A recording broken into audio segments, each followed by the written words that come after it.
So it's the late 90s. Brendan Fraser's career is really taking off. He stars in a movie based on an old cartoon series by Jay Ward. He stars opposite a more established actor of the day who would later go on to fight Spider-Man. He also has to fight for the love of an attractive blonde and receive guidance and wisdom from a member of Monty Python. And if I had a nickel for every time I heard that, I'd have 2 nickels. Which isn't a lot, but it's weird that it happened twice. You're watching family movie. That's right. For whatever reason, with the breakout success of Disney's George of the Jungle, and in the same year of Fraser's iconic performance in The Mummy remake, the folks at Universal apparently wanted to also get in on making movies based on Jay Ward's cartoons, and borrowed the same formula from George of the Jungle to make Dudley Do Right. Honestly, how was this movie made? What's more, it's short. It's under 90 minutes, and that's including an 8-minute cartoon at the beginning and credits that are clearly from the 90s. Yeah, say mummy twice. This movie simply should not be as good as it is, and for many, including the critics at the time of its release in 1999, they agreed. With box office numbers, it was kind of terrible. Nevertheless, watching this film 27 years later, I found it a refreshing cleanse from the forced plot twists, political diatribe messaging, and even stale comedy that's giving away all the funny moments in the trailer. Yes, the humor in the movie is not the most well written, but neither were the jokes in the original cartoon it was based on. Jay Ward's works such as Dudley Do Right, George of the Jungle, Rocky and Bullwinkle, and others had moments of witty humor, but more often they relied upon repetitive slapstick and characters that were so dim-witted you wonder why their friends don't do more to keep them out of trouble. So many of these cartoons featured incredibly bad puns that even the surrounding characters stared into the camera in disgust. For these live-action adaptations, they seem to have preserved that flavor. And RBTV changed its name from Really Bad Television to Rocky and Bullwinkle Television. What's the difference? Benefiting this is that Dudley Do Right keeps a family tone, which will invariably excite younger children or tweens, but will probably get some eye rolls from teens. Alfred Molina plays up the bad guy role of Snidely Whiplash, a clearly defined, unapologetic villain, and something about his portrayal leads me to believe he had the most fun out of anyone in the cast. Second place would probably be Eric Idle, the Monty Python legend, as he tries to impart his guidance and wisdom to Dudley, and meet Regis Philbin. Seriously. I'm not sure how the filming schedule of this ran with Brendan Fraser's other hit from Universal that year, and while he has some excitement in his portrayal, there are times he feels just a bit flat or drained, especially compared to when he played George of the Jungle. The energy is different, and while there are some key differences to the characters, in essence, they're both clueless protectors who are trying to grow to some measure of competency in order to get the girl. Told George how to make Ursula George's mate.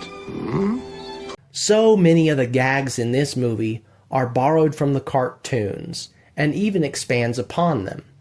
While the 60s may have had politically incorrect stereotypes for Indians, this movie doesn't try to brush that away in order to please the PC police.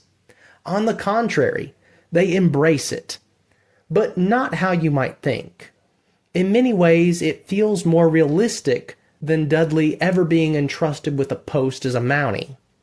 Early in the movie, we're introduced to the rarely studied native tribe of Canada, the Brooklyn Kumquats.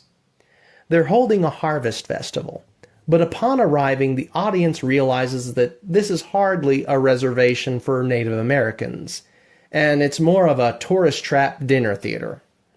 While Dudley tries to keep the impression that they are genuine Indians, there is a running joke throughout the film that they're not concerned about authenticity.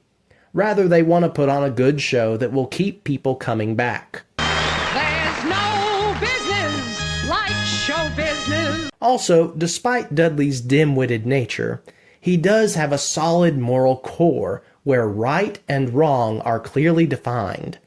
However, when Snidely Whiplash's latest scheme involves exploiting legal loopholes and government corruption, Dudley is given the choice to do right in the eyes of his superiors or do wrong as a vigilante in order to topple Snidely's operation. And for our story to have the action it needs, he opts for the latter, which infuriates Whiplash more as he realizes that he is being treated as the good guy while Dudley gets to enjoy the bad guy things. Nevertheless, Dudley takes care not to inflict any major harm to anyone and keep his moral core. George, remember everything I taught you about Queensberry rules and fighting fair? Well, now's a good time to forget. Snidely's scheme weakens, and Dudley grows stronger with the community, and with his beloved Nell. Their conflict builds up to a final confrontation with boats, tanks, machine guns, Indians, fireworks, horses charging into battle, epic heroism, and a surprise ending that feels lifted right out of a Monty Python sketch. Dudley Do-Right truly is for fans of the original cartoon, people who enjoyed Brendan Fraser's George of the Jungle or the adventures of Rocky and Bullwinkle. I've had this DVD in my collection for many years, and was recently struck with the ridiculous similarities with George of the Jungle, and I had to laugh when I saw the trailer when I realized it wasn't a mistake. Universal wanted to play up the ridiculousness of it all. Oh, it just might work. This is a fun movie that doesn't take itself seriously at all. Dudley Do-Right is ridiculous for the sake of a goofy family movie that will entertain while not going on for too long. We can use this silly movie to bring up questions about morality.